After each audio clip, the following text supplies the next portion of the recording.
Welcome to Tea and Talk. I'm your host, Olivia Boughton. Today, I am joined by the incomparable Nick Grandchamp.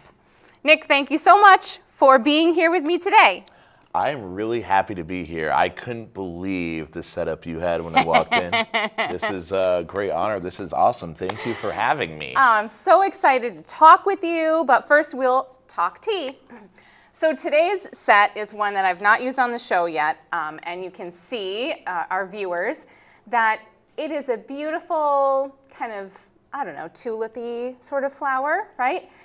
But the bottom piece is the cup, and the top piece is the cup, and this is the teapot right in the middle. So it makes this beautiful design all together. And this is what's called a tea for two set. So it is just enough space in the teapot for two people to enjoy some tea. So I thought, I'm going to break this out for us today. And it does not come with accompanying sugar bowl and creamer, but I brought along some other goodies. This lovely little sugar bowl belonged to my good friend who passed earlier this year, Dorothy Blickers. So she was very instrumental in my early musical life. So we're thinking about Dorothy with this little thing. And this little cute guy I found in a thrift shop, It's a great place to look for tea accessories. Oh yeah, what an amazing setup. This is quite, I'd never seen anything like it. It's pretty cool. The That's whole awesome. Tower thing. I know, right? It's beautiful in itself. And today we are drinking a tea called Sweet Orange Spice. Wow, all right. A lot going on. I'm excited. That sounds good. Okay, good. I thought I'm going to pick something that is a little complex and fun and spicy, just like Nick. Just like me. Exactly. So it's a black tea that has orange pieces in it, some cinnamon, and some cloves. I think that is very Nick Grandchamp-like. Right? And that is my real last name. I think so, too. People know. It's true.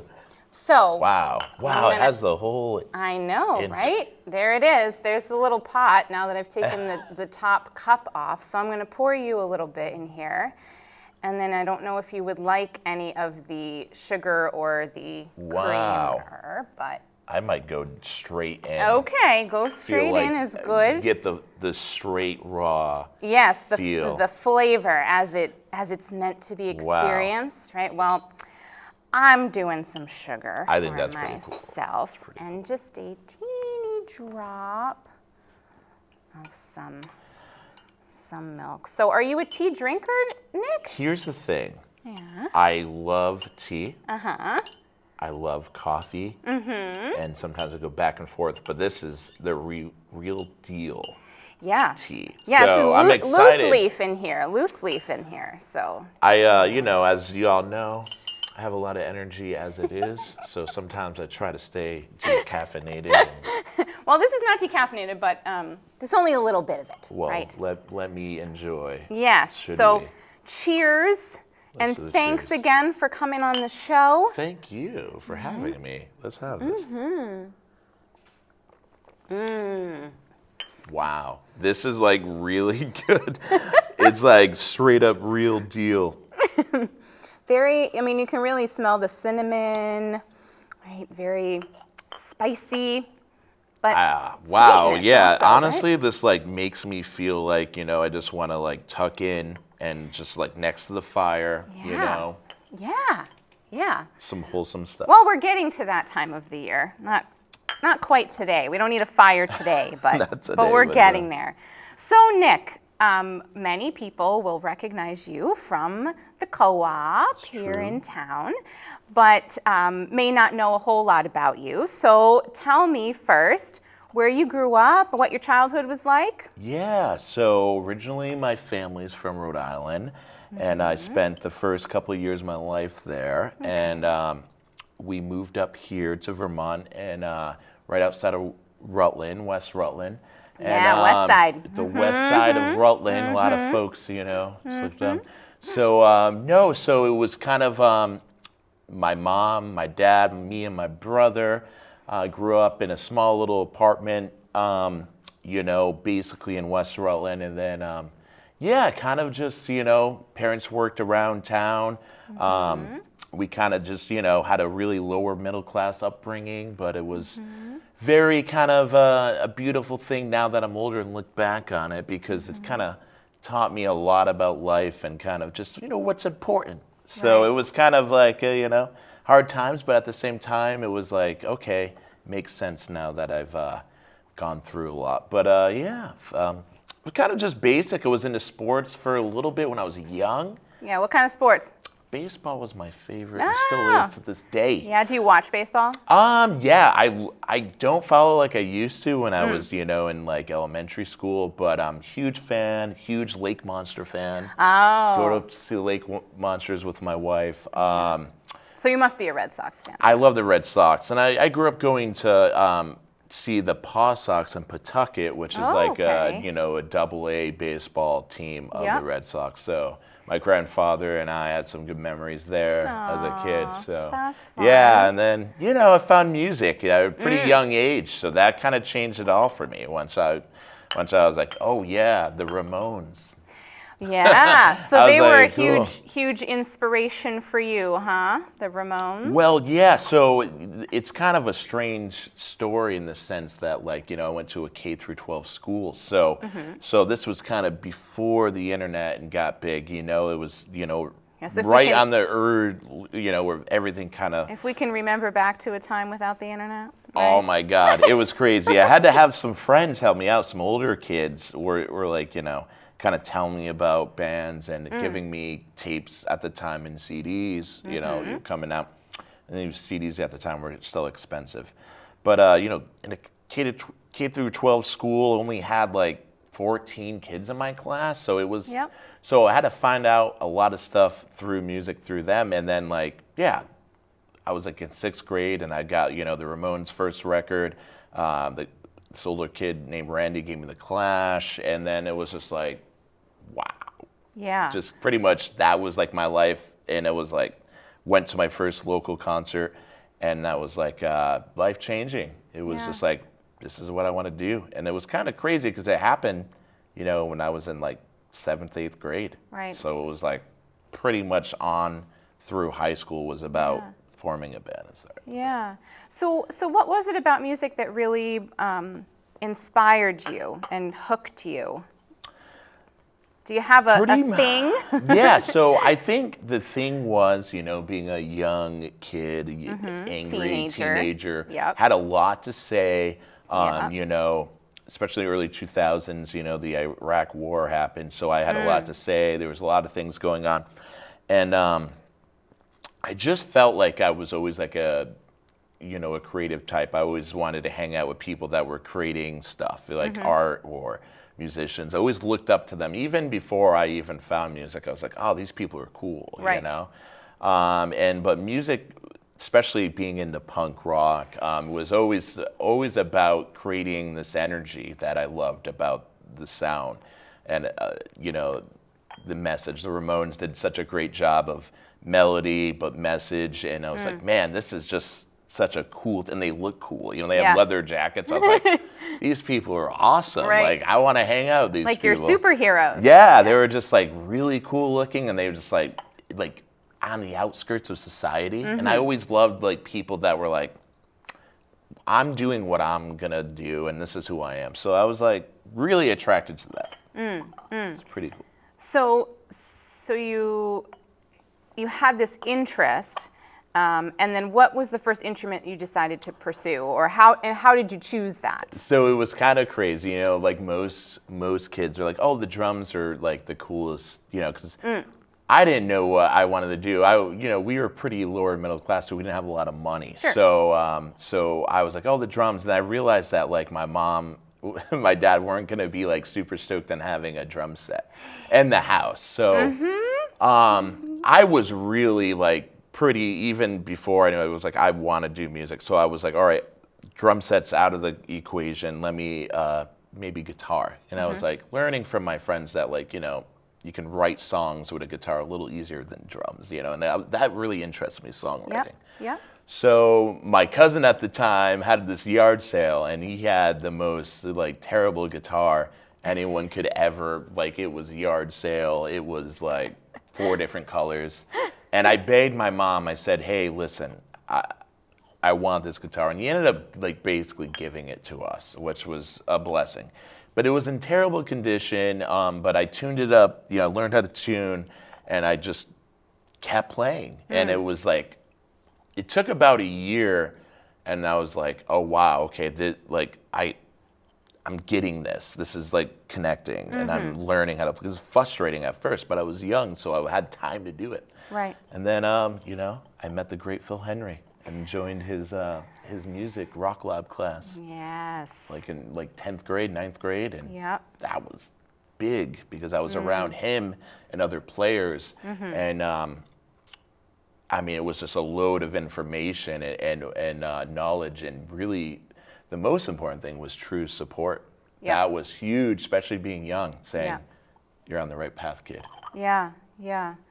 That's interesting, right? It only takes one person along your journey to believe in you, to support you, to say the things that you need to hear, to really keep you moving in the right direction. Yeah, the next level. Yeah. Yeah. Fortunate for that. Yeah, and I'm sure that's something you can look back on now and recognize, which maybe at the time you didn't, because. Well, yeah, it was funny because even at the time I realized like I needed help because there was no YouTube. You got to keep that in mind, right? Right. So, right. so it No was, YouTube. and getting lessons was like out of the picture. So I was even at the time, and I feel bad because those first 6 months to a year, I mean, I was trying to play Smoke on the Water like all wrong, So it probably was pretty frustrating to even deal with a kid that when you first learn. But so thankful that only Phil, but all the classmates in Rock Lab like stuck with me because they seen that I really wanted to do it, and I was taking it seriously, even though But once it started connecting, it was really like good. It was like something I was so laser focused on. Yeah. So yeah.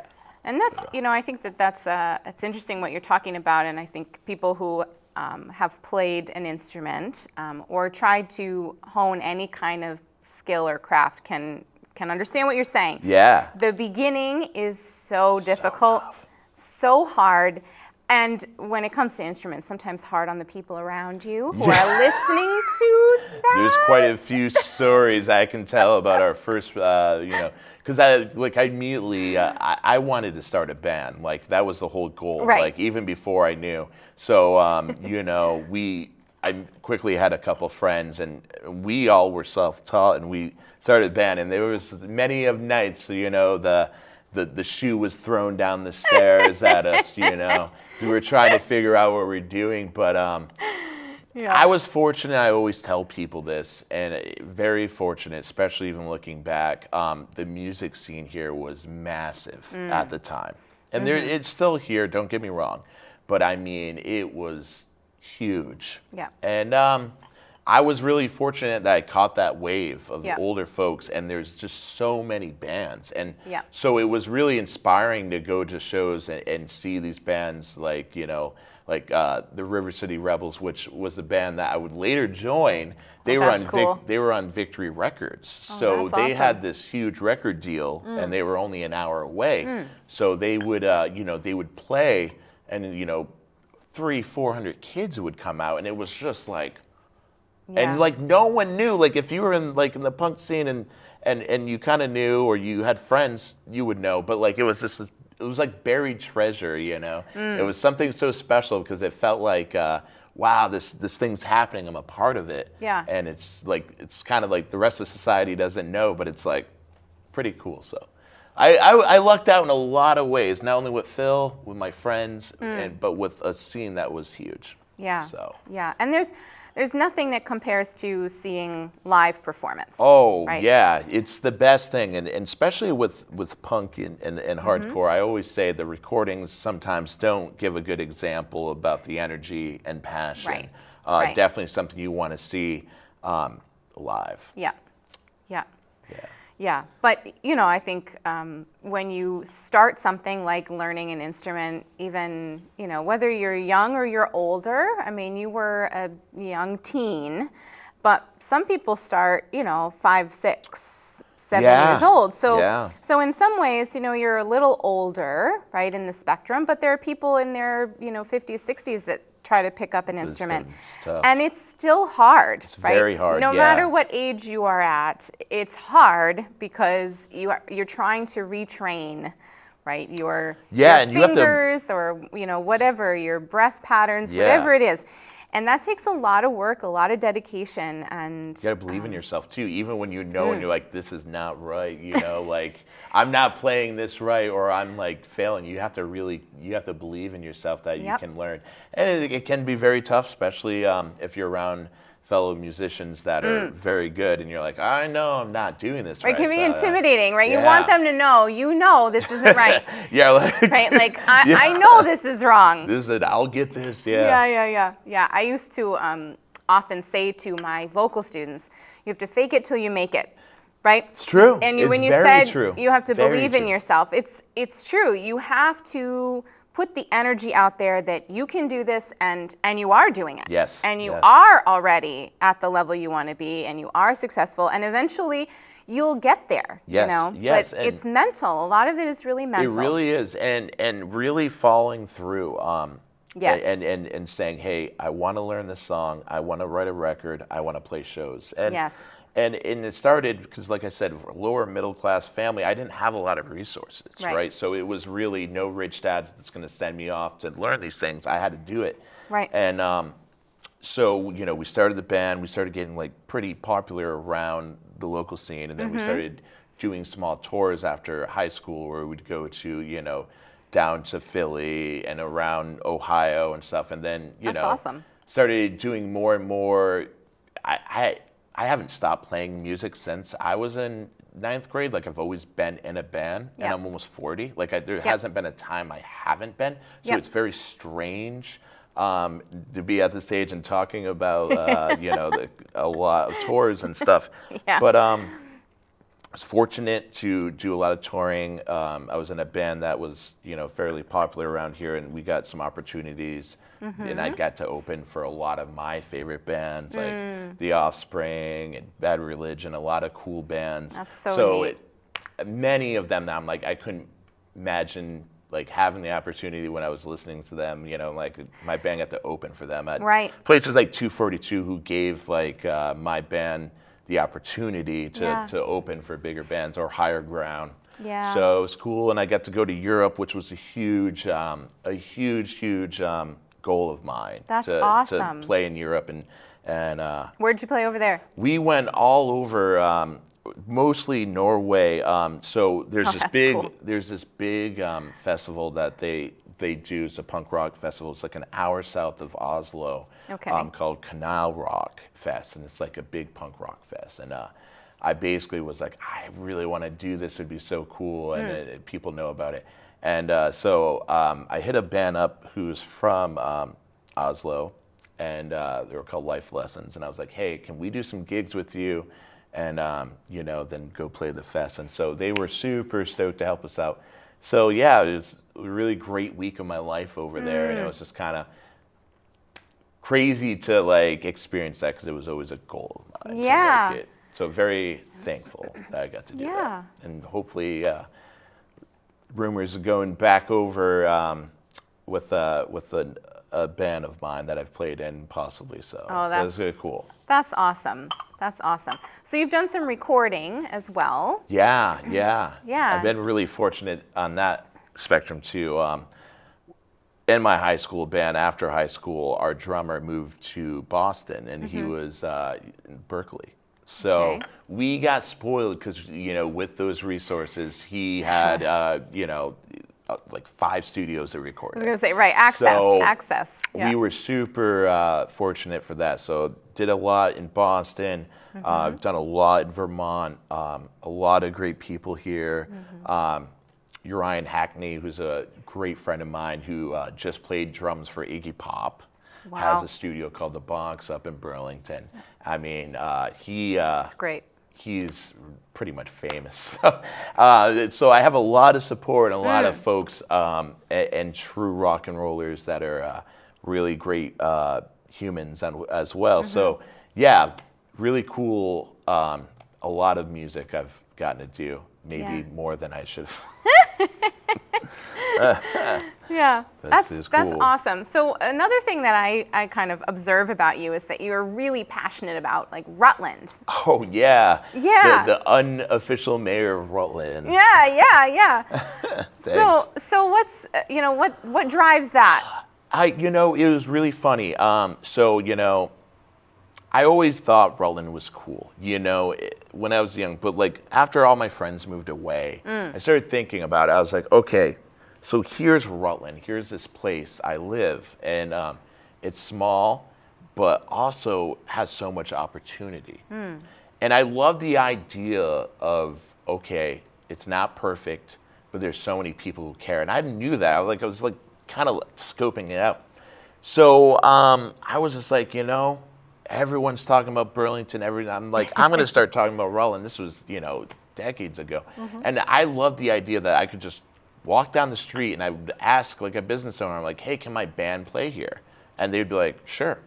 Right. And it was just like, it became a thing where I'm like, no, Rutland's cool. Like, there's people who care, there's business owners who care. And I just loved that it was like a secret of Vermont. Everyone talked about Burlington or Brattleboro.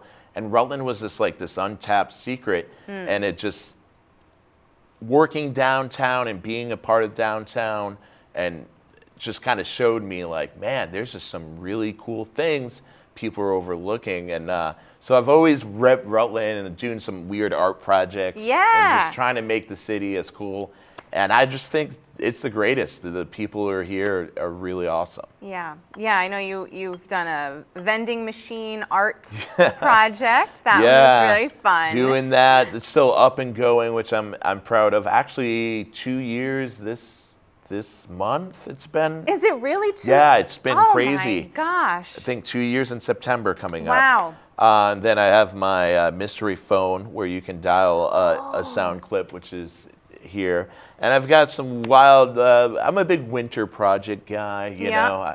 I don't ski or snowboard, I just play music. So sometimes I'll do wacky art installations. Yes. And I remember a few years ago there was something with pinball machines. Yeah, I did a free arcade, pop-up arcade for Rutland. Downtown, And it was a beautiful thing because I like anything old. Yeah. And I right, like vintage. old stuff, vintage stuff. Vintage. Right, I'm not sorry. Old. It's not old, vintage. Because we're getting to be vintage. I'm a vintage age, and I'm thankful to be vintage at this point, getting there. But no, it was cool. It was really an awesome way to give back. Yeah. And another thing I really liked is that it was free for everyone. So I saw a lot of folks who probably couldn't have gone if it would cost some money, get to come. And that, at the end of the day, I am, working class dude that came from a working class family. Yep. And it's important for me to have that be always the first thing on what I do. How can I help out, working class folks? Because they don't have the resources like a lot of folks do. So that's always been important. And even with my music, if someone hits me up saying, hey, yo, I want to come see your band, but he's coming or they're coming. Right. Like, I don't care if I have to pay or put them on a guest list. I'm like, I'm not going to let money be a factor of people missing out. So that's always been a goal of mine. That's really special, I think, because, you're, in a way, you're honoring your own background. Yeah, absolutely, and wanting to pass on, right? You kept saying you were very fortunate, very blessed that things, people around you and circumstances around you helped to push you forward to where you wanted to go. Right, and now I see you wanting to pay that forward. Yeah, I guess I also, I'm fortunate to be a very open dude, very loud and very, so I think through that, I can kind of channel what I've gone through and what I want to do. That's why I'm always very stoked, like if I'm writing a song or a record, I'm very like, this is what, here it is, like what I want to do. It's not very like, you don't have to connect too many dots with me. I think most people who know me are like, there's not many skeletons to burn left, and it's like this is what I want to do. So, yeah, the idea of helping families like mine growing up and stuff is super important, especially as we go on into the unknown with how the last year's been with financial. Sure, yeah. So to go back to your music for a second and your writing, what inspires your writing? So yeah, I started writing at a young age, and it was like poetry stuff, which I still dabble in a lot. But when I started becoming a songwriter, I started seeing, okay, how can I incorporate that into a song? It's different than just and straight poetry. also how like how can people sing along? Is Right. that like a thing? The hook. Yeah. How can I do that? So just started off like that, and I'm like the main music writer also in my band. So I'm writing riffs and choruses and a bridge, and how do I take these lyrics and with this and just really started off kind of just really just being a throw up like I am here of just everything, and it's on scrap. Like I go to work and there's receipts, or there's like pizza boxes with whatever is around. And I'm really fortunate where I can get this out, and then have over time I've learned I need people and like my wife to refine it, like read over, like okay. Here's all this garbage. There's something there,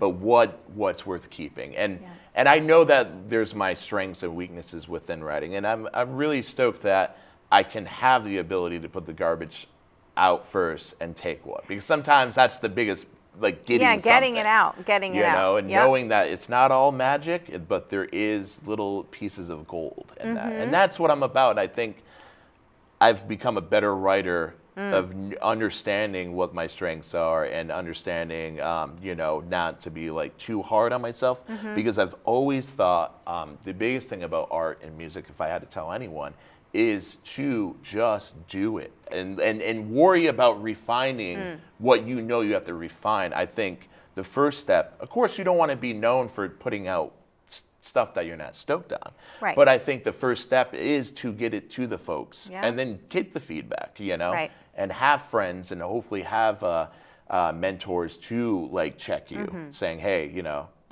this, or your set last week, this set this week, having that feedback. And that's the biggest thing I want to tell people: just put it out there, and then work from there.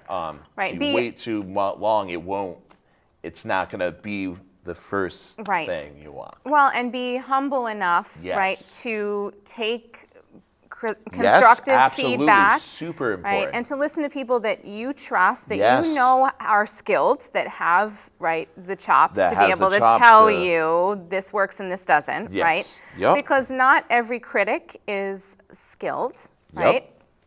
People like to criticize, but Yes, not they do. everyone is skilled.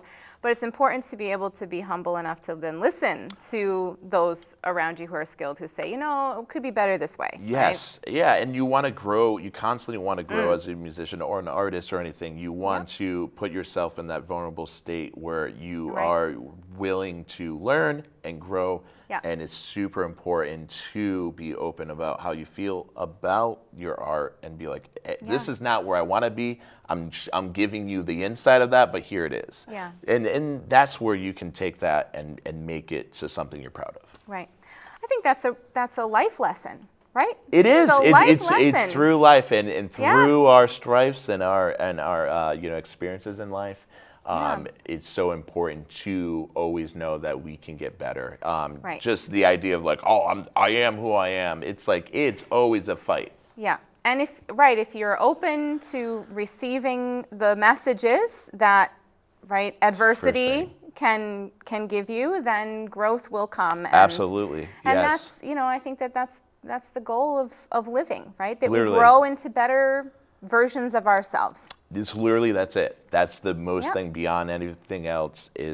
That is the most important thing. Yeah. Like, to be a better person, and to also know that we're not perfect as humans. We're not perfect as artists, or musicians. And there's songs out there that I'm like, but that's part of the journey. That's part of the love. That's part of the attempt to connect. Exactly. And the attempt to connect is probably the most important thing you can do, because through connection, no matter what it is, words, music, art, you can find peace, you can find growth and happiness, but you have to have the attempt. Amen. It's been wonderful, Nick, to have Thank you for having me here. And thank you all for joining us, and we will see you next time on Tea and Talk. Thank you. You are most welcome.